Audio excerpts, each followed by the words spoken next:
Қызып тұрған майға күрішті салып пісіріп көріңіздер, өте дәмді болып шығады және де езілмей әдемі болып піседі. Ең алдымен қызып тұрған майымызға етімізді салып, жақсылап қуырып аламыз. Етті солонка түрінде турап салсаңыздар болады.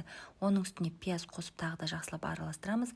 Қызанағымызды, дәмдеуіштерімізді саламыз. Мына жерде менде Чонгустамның арнайы дәмдеуіші халал сертификатталған. Жоғарыда көрсетілген номерге хабарласып тапсырыс берсеңіздер болады. Жақсылап қуырып алғаннан соң үстіне аз ғана су құямыз және де осы суда етіміз толықтай піскенге дейін бұқтырып қоямыз.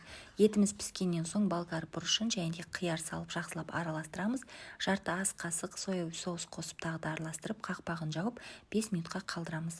Енді қызып тұрған майға жуылған күрішімізді салып жақсылап қуырып аламыз және де қайнап тұрған су құйып қақпағын жауып газдың ең төмен отында 20 минутқа бұқтырамыз. Осы аралықта күрішіміз толықтай піседі, ешқандай езілмейді, әдемі болып шығады қыздар. Және де ыңғайлы ыдысыңыз